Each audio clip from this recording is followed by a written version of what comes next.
যে এই যে আমরের হাকিমের যে কর্ম, এইটা বন্টন করার বিষয়টা লাইলাতুল মোবারক, অর্থাৎ এখানে যদি আপনি শবে বারাত যেটাকে আমরা বলি, সেটা যদি হয় তাহলে ওই রাত্রে বিষয়টা চূড়ান্ত করা হয় যে এটা করা হবে, কিন্তু এইটা কদরের রাতের ফেরেশতাদের কাছে হস্তান্তর করা হয়। ইন্না আনজালনাহু ফি লাইলাতিন মুবারাকাতিন ইন্না কুন্না মুনজিরিন, নিশ্চয়ই আমি এই কোরআন নাজেল করেছি একটি বরকতময় রাতে। সেই বরকতময় রাতটা কত বরকত, যে ইন্না আনজালনাহু ফি লাইলাতুল কদর, লাইলাতুল কদরে খায়রুম মিন আলফি শাহর, 1000 মাস, তাতে হয় 83 বছর 4 মাস, 1000 মাস গুণিয়ে দেখেন, 1000 মাস। এই 1000 মাসের চেয়ে উত্তম বলা হয়েছে একটা রাতকে, খায়রুম মিন আলফি শাহর, 1000 মাসের চাইতে উত্তম একটা রাত, সেটা হলো কদরের রাত্র। এই উম্মতকে আল্লাহ দান করেছেন। এটা এই জন্য দান করা হয়েছে যে উম্মতে মুহাম্মদীর হায়াত কম, কাজেই এই অল্প সময় তারা কোটি কোটি বছরের রোজগার করা তাদের জন্য কঠিন হয়ে পড়বে। তো এই জন্য আল্লাহ তাআলা তাদেরকে একটা বিশেষ কন্ডোনেশন, বিশেষ একটা অনুদান দান করেছেন। একটা রাত তুমি যদি ইবাদতে পার করতে পারো তাহলে 1000 মানে 83 বছর 4 মাস, 1000 রাত্র, এর চাইতেও তুমি খায়রুন মানে উত্তম, এর চাইতেও তুমি বেশি সওয়াব লাভ করবে। এটা রমজান মাসে আল্লাহ দান করেছেন, এবং রমজান মাসের শেষ 10 দিনই আল্লাহ দান করেছেন। সম্ভবত রমজানের শেষ 10 দিনের 21, 23, 25, 27, 29 এই দিনগুলোর মধ্যে যে কোনো একটা দিন, তার মধ্যে 27 তারিখটাকে প্রাধান্য দেওয়া হচ্ছে। এই কদর শব্দটা,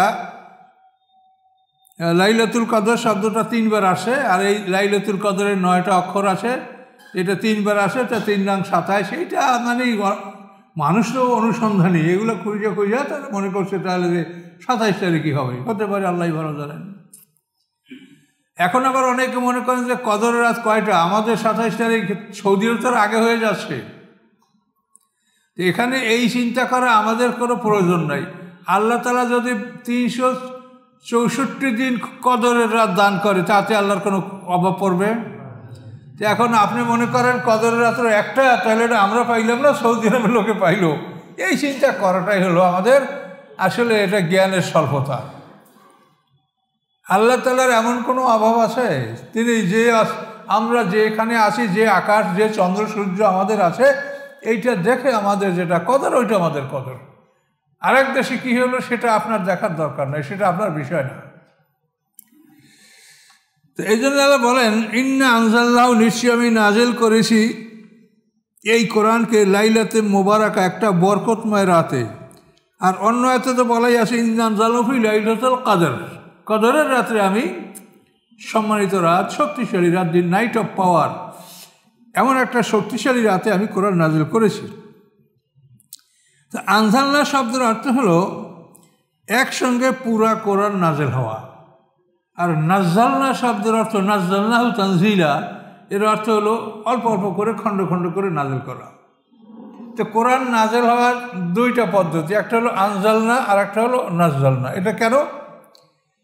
আপনি ধরেন যে আপনি জানুয়ারি মাসে আপনি ক্লাসে অ্যাটেন্ড করছেন, তো ওই প্রথম ক্লাসেই আপনাকে আপনার শিক্ষক বলে দিল যে এইটা তোমার সাবজেক্ট, এতখানি তোমার সিলেবাস, এটা তোমাকে 2 বছরে বা 3 বছরে এটা তোমাকে পড়ানো হবে। জানুয়ারি মাসে আপনাকে পুরো সিলেবাসটা সে দিয়ে দিল। এরপরে যখন আপনি ক্লাসে যাবেন, তখন ওই সিলেবাস থেকে আপনাকে 5 লাইন, 10 লাইন, 8 লাইন, যা আপনার ক্যাপাসিটি বা শিক্ষক যেটা ভালো মনে করে, এইভাবে আপনাকে ধীরে ধীরে প্রশিক্ষণ দিল। এবং আপনার ওই পুরো কোর্সটা, যেটা একদিনই আপনাকে দেখাই দেওয়া হয়েছে, এটা আপনাকে নির্ধারিত সময় 2 বছর 3 বছরে কোর্সে আমি এটা সমাপ্ত করলেন। ঠিক কোরআন ওইভাবেই নাজিল হয়েছে, কদরের রাত্রে পুরো কোরআন নাজিল হয়েছে, পুরো সিলেবাস। পরবর্তীতে এটাকে বুঝিয়ে দেওয়ার জন্য, শিখিয়ে দেওয়ার জন্য 5টা 10টা করে আয়াত নাজিল হয়েছে, অল্প অল্প করে, এবং এইভাবে করতে করতে 23 বছরে এটা কমপ্লিট হয়েছে।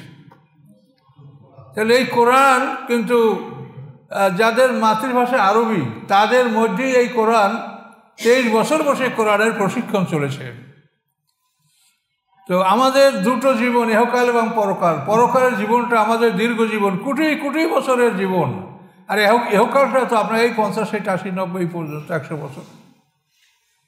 এখন এই পরকালের জীবনের জন্য আমরা কতটুকু চিন্তা করি, আর ইহকালের জন্য আমরা কতটুকু চিন্তা করি।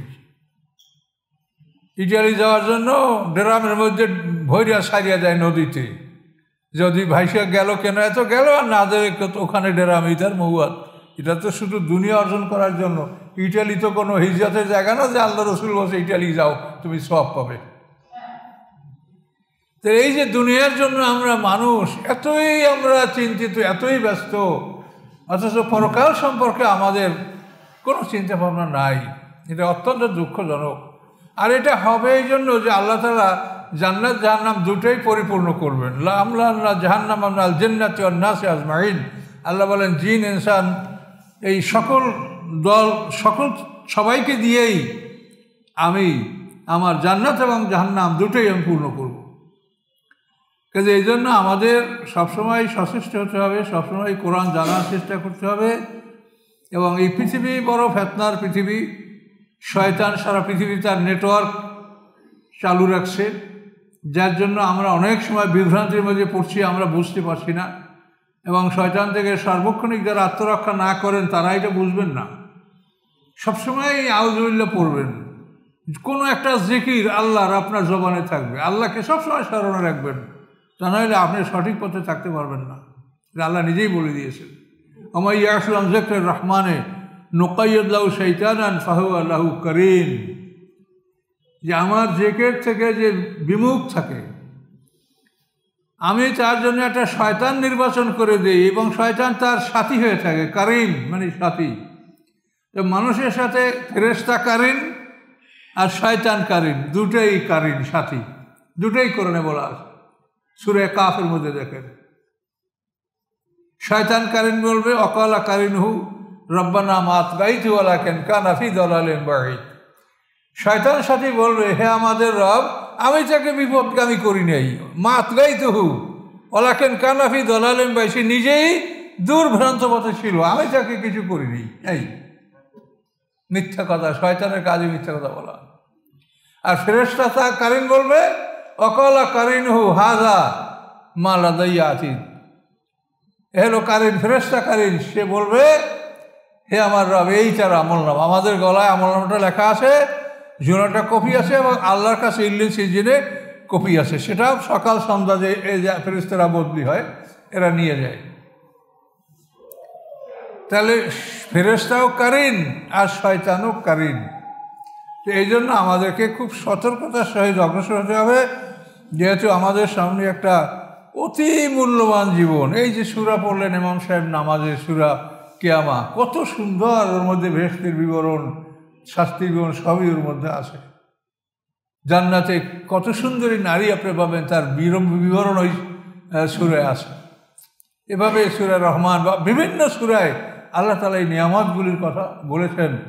এগুলি বিশ্বাস করলে কোনো মানুষ সে জিন্দা থাকতে চাবে না, তার মনে চাবে যে আমি মরার কি দ্রুত আমি মরতে পারি, এইটা সে চিন্তা করবে।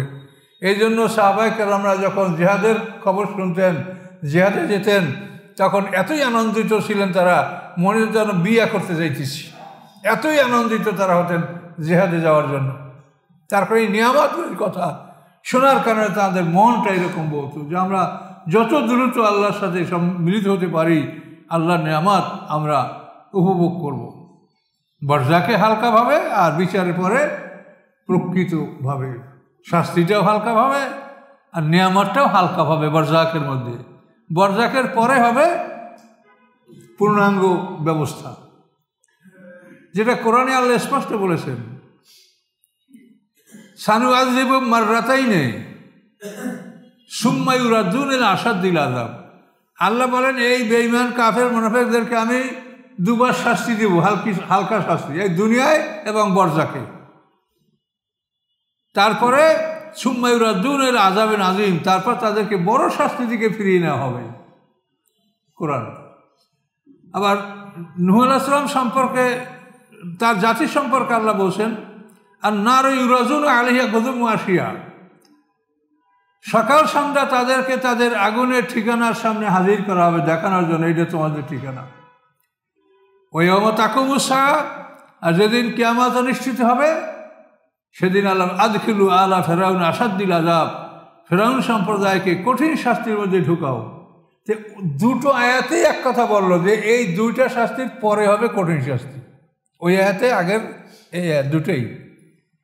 কিন্তু আমরা কবরেই এমন শাস্তির কথা বলি যে সে কঠিন শাস্তি আর পৃথিবীতে কিছু থাকতে পারে না। একটা মানুষকে চাপ দিয়া মাটিতে তার পাঁজর ভাঙ্গে একদিক থেকে অনেক ঢুকে যাবে, লোহার মুদগার দিয়ে পিটিয়ে তাকে মাটির সঙ্গে মিশিয়ে দেওয়া হবে। এইটাই যদি কবর হয় তো বিচারের ঘরে কী শাস্তি হবে সেটা বলেন। আল্লাহ তো বলেন নাই যে তোমাকে এখানেই কঠিন শাস্তি, আল্লাহ বলছেন বিচারের পরে তাদের কঠিন শাস্তি হবে। তো এই কথাগুলো আমরা আলেমরা এমনভাবে সমাজে ছড়িয়েছি। আর একটা প্রবাদ আছে, কুকথা বাতাসের আগায়, মানে খারাপ কথাগুলোই মানুষ অতি সহজে গ্রহণ করে। অথচ কবর আযাব সম্বন্ধে কত সুন্দর হাদিস, যেটা বুখারী মুসলিমের, এটা কেউ আমরা বলি না আলেমরা। সেটা কি? আল্লাহ রাসূল বলছেন, ইন্না ইযা আহাদাকুম মাতা, নিশ্চয়ই তোমাদের কেউ যখন মারা যায়, উরজা আলাইহি মাকাদু বিল গাদাতিল আশি, সকাল সন্ধ্যা তার ঠিকানা তাকে দেখানো হয়। ইনকামনার জান্নাতে ফামিনাল জান্নাহ, যদি সে জান্নাতবাসী আছে জান্নাতের ঠিকানা দেখানো হয়। ওয়ানকানা মিনান নারে ফামিনান নার, সে যদি আগুনের অধিবাসী হয় তার ঠিকানা যদি আগুনের ঠিকানা হয় তা আগুনের ঠিকানা তাকে দেখানো হয়। এবং তাকে বলা হয় হাযা মাকাদুকা, এ তোমার ঠিকানা, হাত্তা ইয়াবাসাকা আল্লাহু ইয়াউমাল কিয়ামাতি, আল্লাহ তাআলা তোমাকে কিয়ামতের দিন এখানে পৌঁছিয়ে দেবেন। এই হাদিস কিন্তু বুখারী মুসলিম, এই হাদিস এবং কোরআন আয়াত দেখেন হুবহু মিলে গেছে। কিন্তু যে হাদিসগুলি আমরা ভয়ঙ্কর আযাব মানুষকে ভয় দেখাই, হিদায়াত কি আমাদের হাতে যে মানুষকে আমরা ভয় দেখাবো আল্লাহর ইচ্ছার বাইরে? বরং আমাদের জিহ্বা কাটা যাবে। আল্লাহ যা বলছে তাই বলো, রাসূল যা বলছেন তুমি তাই বলো। কিন্তু আমরা এগুলি পরোয়া করি। খুবই দুঃখ লাগে, সবসময় মনটা খারাপ লাগে যে আল্লাহ কি অবস্থাটা আমাদের এই সমাজের হবে। বিচার তো আমরা বিচারের দিনে 50,000 বছর সমান বিচারের দিনে আমরা যাব। আমি আজকে জুমায় যে কথা বলছি আপনারা শুনেছেন, মনে রাখতে পারছেন কথাটা কি বলেছি? যে আল্লাহ তাআলা আদম আলাইহিস সালাম থেকে কিয়ামত পর্যন্ত কোনো জাতির জন্য দুইটা কিতাব পাঠান নাই। একই সঙ্গে পৃথিবীতে দুইটা কিতাব পাঠানো হয়নি। একটা কিতাবের টার্ম শেষ হয়ে যাওয়ার পরে আর একটা কিতাব আসে। একটা কিতাব প্রচার করার জন্য একাধিক নবী রাসূল আসছে। মূসা আলাইহিস সালাম, হারুন আলাইহিস সালাম একই সময় নবী এবং রাসূল। এভাবে বিভিন্ন কিতাব প্রচার করার জন্য একাধিক নবী আল্লাহ পাঠাইছেন। তো এভাবেই কোনো জাতির জন্য আল্লাহ তাআলা দুইটা কিতাব এই পৃথিবীতে পাঠান নাই, একটা কিতাব সমগ্র পৃথিবীর মানুষের জন্য একটা। যখনই যেটা পাঠানো হয়েছে সমগ্র পৃথিবীর মানুষের জন্য একটা কিতাব। তাহলে আমাদের জন্য কি আল্লাহ দুইটা কিতাব পাঠিয়েছেন যে আমরা বলি যে আল্লাহ রসুল বলছেন তারাক্তু ফীকুম আমরাইনি?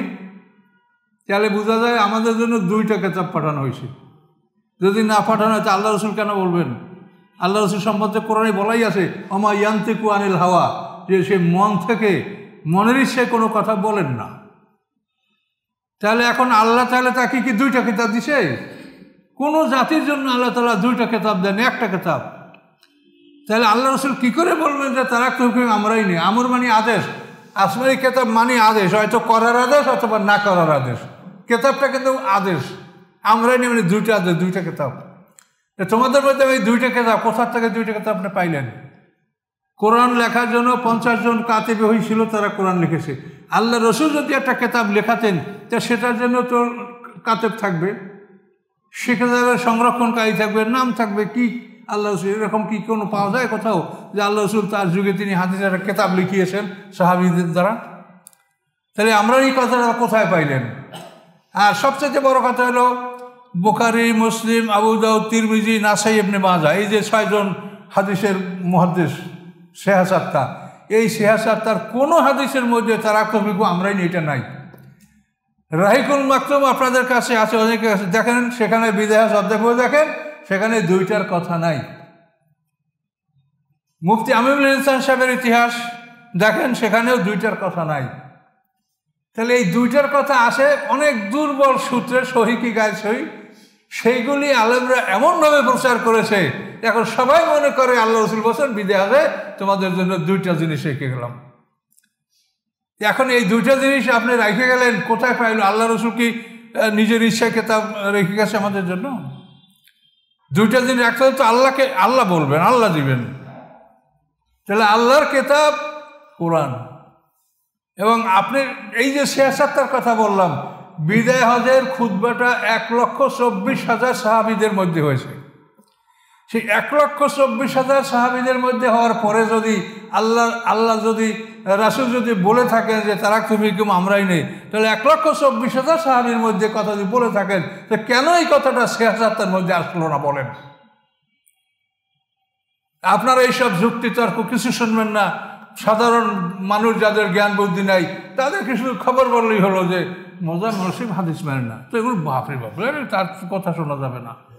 ব্যাস আল্লাহর পথ থেকে আপনার মানুষকে ফিরালেন, খুব জিতলেন। কিন্তু আল্লাহ কি বলছেন?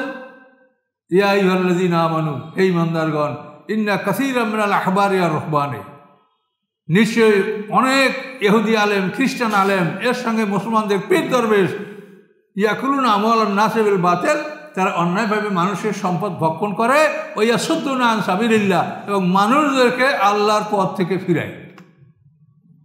আমার রস শুনলে আপনারা গোমরা হয়ে যাবেন। এটা তো আপনারাই জানেন যে আপনাদের কাছে কোন আলেম কে বলছে এগুলা। আমি কি নিজে ওয়াজ করি কখনো? আমি যদি হাদিস বলি, রাসূল সাল্লাল্লাহু আলাইহি ওয়াসাল্লামের কোরআনের সাথে যে রাসূলের কথাগুলো, সেগুলো আমি বললাম এখনই। কিন্তু এটা আমার জন্য আমার কষ্ট লাগছে যে আমরা মানুষ সমাজের আমাদেরকে বিশ্বাস করে, কিন্তু আমরা মানুষের সাথে কি প্রতারণাটা করছি। আমাদেরকে মানুষ বিশ্বাস করে আর আমরা মানুষের সাথে প্রতারণা করছি। আল্লাহ রাসূল কি বলেছেন? মান কাযিবা আলাইয়া মুতাআম্মিদান ফালিয়াতাওয়া মাকাদু মিনান নার। আল্লাহ রাসূল বলেন, আমার উপরে যদি কেউ মিথ্যা আরোপ করে তো তার ঠিকানা জাহান্নাম, সে যেন তার ঠিকানা জাহান্নামে নির্ধারিত করে নেয়। আল্লাহ রাসূল বলেছে এই কথা। তারপর আমরা 1,24,000 সাহাবের মধ্যে আল্লাহ রাসূল বিদায় হজ, সেইখানে এই কথা আল্লাহ রাসূল বলেন নাই, যার জন্য সিয়াসাতটা নাই, কোনো সিরাত গ্রন্থে নাই, সহিগুলোয় নাই। এইগুলো আপনারা আলেম সমাজ এমনভাবে প্রচার করেছেন, ওই যে স্কুলে ধর্মশিক্ষা দেওয়া হয় সেখানেও দেখা যায় ওই বইতে লেখা কি দুইটা জিনিস। কি তারা কোথায় পেয়েছে? আপনারা আলেম, আমরা আমাদের মুখ থেকে তারা শুনেছে। কাজে এই জন্য কি আপনাদেরকে জবাবদিহি করতে হবে না মনে করছেন? আপনাদেরকে আল্লাহ বলছেন না কি যে তুমি কথা বানাইয়া বললে আমার পথে মানুষ নিয়ে আসো, আর তুমি বানাইয়া বললে হেদায়েত হবে, এটা আল্লাহ বলছেন? আল্লাহর কথাটা আল্লাহ প্রচার করতে বলছেন, হেদায়েত তো তোমার হাতে না। আল্লাহ বলছেন, রাসূল আলাইকাল বালাগ ওয়া আলাইনাল হিসাব, আপনার দায়িত্ব পৌঁছে দেওয়া, আর আমি আল্লাহ, আমার দায়িত্ব, আমি হিসাব নিব। হেদায়েত তো আমাদের কারো হাতে না, হেদায়েত তো আল্লাহর হাতে। এই জন্য আমরা কথা যদি বানিয়ে বলি তাহলে আমরাই বিপদে পড়ব। তারপরও এই কথাগুলো অনেক মনোকষ্ট নিয়ে বলছি এই জন্য যে এই পৃথিবীতে তওবা করলে আল্লাহ তাআলা আমাদের তওবা কবুল করতে পারেন, কিন্তু এখান থেকে পার হয়ে গেলে কিন্তু কোনো বুদ্ধিতে কিচ্ছু কাজ হবে না। তিলে তিলে তখন আমাদের যেই অপরাধ নিয়ে যদি আমাদের মৃত্যু হয় তওবা ছাড়া, তাহলে তিলে তিলে আল্লাহ তাআলা তার বিচার করবেন, বলেই দিয়েছেন আল্লাহ। কাউকে বিন্দুমাত্র ছাড় দেওয়া হবে না। ছাড় হয়েছে এখানে। এখন আপনি ভুল করছেন, আল্লাহর কাছে আত্মসমর্পণ করেন, তওবা করেন, আল্লাহ তাআলা ক্ষমা করবেন। তো এই কথাগুলি আল্লাহ বলেন, ইন্না কুন্না মুনজিরিন, আমি ছিলাম ভয় প্রদর্শনকারী। আল্লাহ তাআলা চিরদিনই ভয় প্রদর্শনকারী। এই ভয় প্রদর্শনের জন্য এই কিতাব আল্লাহ তাআলা বরকতময় রাত্রে নাজেল করেছেন। ফিহা ইউফরাকু কুল্লু আমরিন হাকিম, ওই রাতে বন্টন করা হয় হাকিমের সমস্ত কর্ম। হাকিমকে আল্লাহ, আমরান হাকিম, হাকিমের কর্ম, আল্লাহর কর্ম ওই রাত্রে বন্টন করে, ইউফরাকু বন্টন করা হয়। তাহলে এই রাতে, অর্থাৎ এই কদরের রাত্রে আল্লাহ তাআলা আমাদের ভাগ্য বা আল্লাহ আদেশ বন্টন করেন। আমরান হাকিম, হাকিমের আদেশ বন্টন করা হয়। এটা হলো কদরের রাত্রে 1 বছরের আমলনামা ফেরেশতাদের কাছে হস্তান্তর করা হয়। তাকদীরের কপিটা আল্লাহর হাতে, এটা আল্লাহ কাউকে দেন না। এটা কোরআন পাকে আল্লাহ পরিষ্কারভাবে আল্লাহ বলেছেন যে তাকদীরের যে কিতাব, ইয়ামহুল্লাহু মা ইয়াশাউ ওয়া ইসবাত ওয়া ইনদাহু উম্মুল কিতাব, সূরা রাদের মধ্যে একটা আছে যে আল্লাহ যা ইচ্ছা মুছে ফেলেন, ইয়ামহুল্লাহু মা ইয়াশা ওয়া ইসবাত, যা ইচ্ছা তিনি ঠিক রাখেন, ওয়া ইনদাহু উম্মুল কিতাব, তার কাছে কিতাবের মূল কপি। আপনি যদি কপি ডুপ্লিকেট দিয়ে দেন তারপর তো ওটা সংশোধন করার কোনো সুযোগ থাকে না। এই জন্য আল্লাহ বলছেন যে তাকদীরের মূল কিতাব মানে কিতাবের মা, অর্থাৎ মূল কপি, অরিজিনাল কপি, এটা আল্লাহর হাতে। এই তাকদীরের অরিজিনাল কপিটা আল্লাহ ফেরেশতাদের হাতে হস্তান্তর করেন না। শুধুমাত্র 1 বছরের বিষয়টা কদরের রাত্রে, এই কদর থেকে আগামী বছর কদর পর্যন্ত এই 1 বছরের আমলটা ফেরেশতাদের হাতে হস্তান্তর করা হয়। এই ফিহা ইউফরাকু কুল্লু আমরিন হাকিম, হাকিমের সকল কর্ম বন্টন করা হয় ওই রাত্রে, এই কদরের রাত্রে।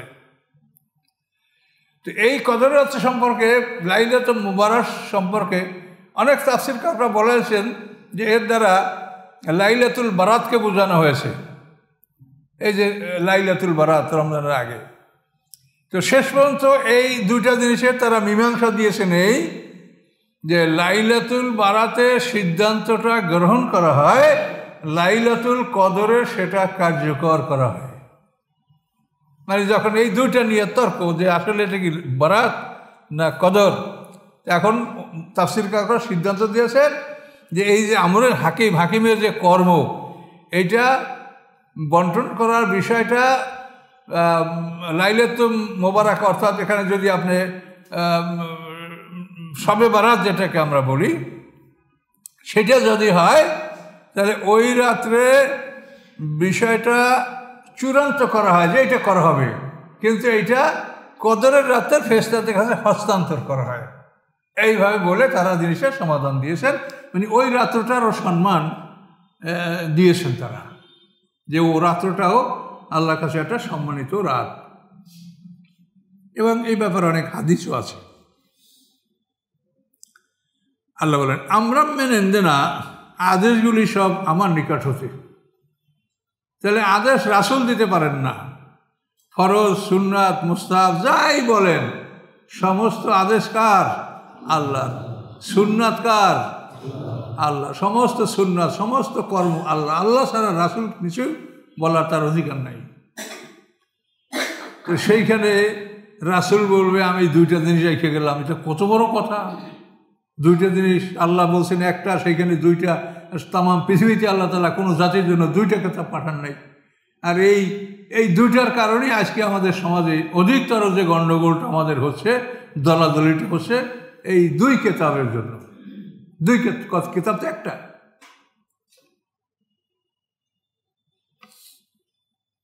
আমার কাছে এই 2-3 দিন আগে একজনের মোবাইল করছে, আমার তাফসীরের কোন খণ্ডে আসে ওই যে বনি ইসরাঈলের ঘটনাটা আপনারা জানেন, এই খারাপ মানে যেগুলো অশুদ্ধ কথা সেগুলো সবাই জানে, যে বনি ইসরাঈলের এক ডাকাত 99টা খুন করিয়া তারপর এক আলেমের কাছে গেছে, যে বলে যে আমার কি তওবা আছে, আমি এতটা খুন করছি? কারণ না, তোমার তওবা নেই। বলার পরে তারেও খুন করে ফেলাইছে, এই 100 খুন। এরপরে সে আর এক আলেমের কাছে গেছে, যে বলে আমার কি তওবা আছে? তওবা তোমার আছে, কিন্তু এই জমিনে হবে না, তোমাকে এই জমিন ত্যাগ করে অমুক জমিনে যাইতে হবে, সেইখানে গিয়ে তওবা করলে তোমার তওবা কবুল হবে। তখন ওই লোকটা সেদিকে হাঁটতে লাগলো। হাঁটতে হাঁটতে পথের মধ্যে তার আজরাইল এসে মৃত্যু ঘটে গেল।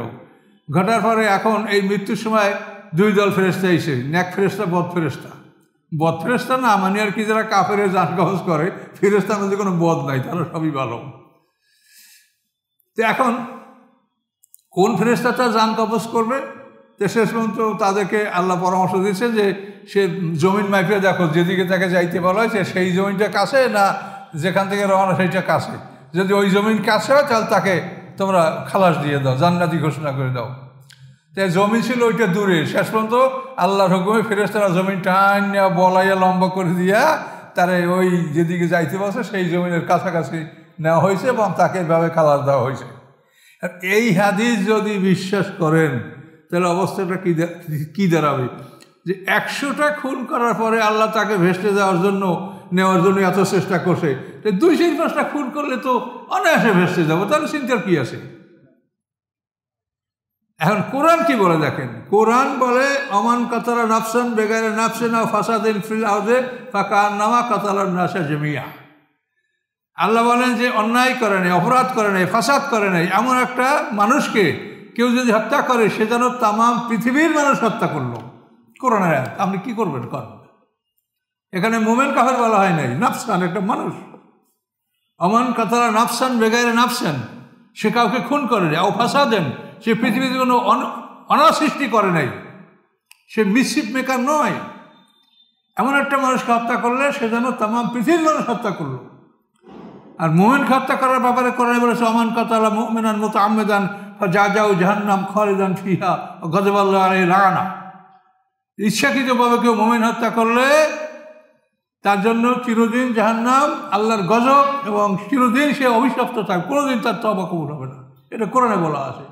তাহলে এখন একটা লোকে বসে যে তোমার তওবা নাই, এই জন্য কি তাকে খুন করা যাবে? একজন মুফতি যে ফতোয়া দিচ্ছে ভুল হইতে পারে, একজন মুফতির কতল করে ফেলবেন আপনি? তাহলে এগুলো কি হাদিস করেন? এ হাদিস বুখারী শরীফে আছে।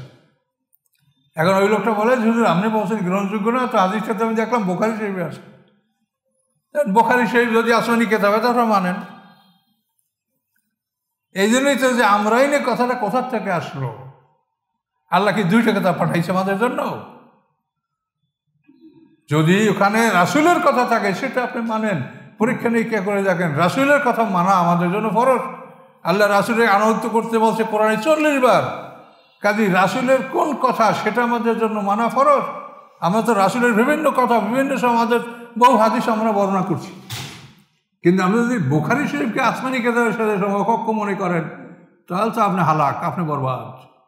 রাসূলের কথা খুঁজে খুঁজে বাইর করেন কোথায় আছে, সেটা আপনি মানেন, সেটা মানা আপনি এটা একেবারে ফরজ মনে করা যেতে পারে। যেহেতু রাসূলের আনুগত্য করার জন্য কোরআনে 40 বার আল্লাহ বলছে। কাজে আপনি একটা পাইলেই সেটা, এই যে কথাগুলো দেখেন, আমার সংস্কার বই আপনারা পড়ে দেখেন যে সেখানে কত বড় মারাত্মক মারাত্মক কথা আসে। নেকামলের ফরজ আদায় করাতে আল্লাহ খুশি হয় না, নফলের রোজা আল্লাহ খুশি হয়।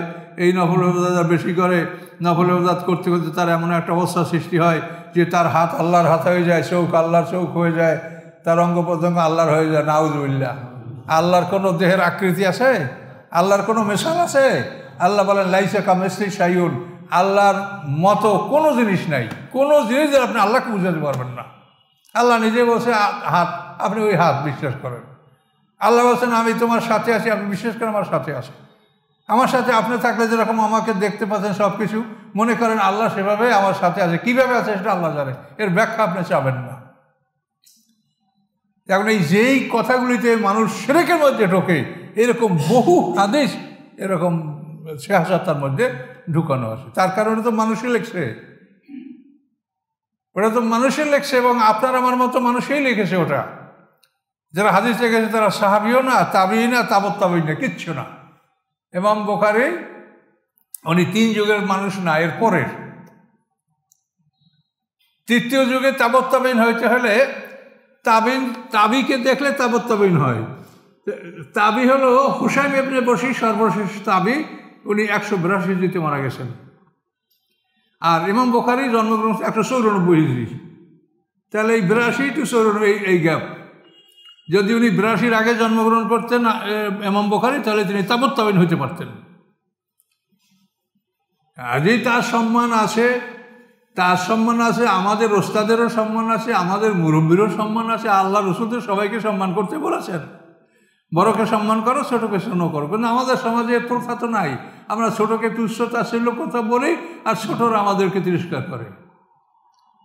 এই তো বড় বড় নেতাদের কথা শুনলাম, একদল ছোট, তাদেরকে বসে ওদের তো এখন মধ্যে দুধের দাঁতই পড়ে নাই, তো ওরা কি করবে?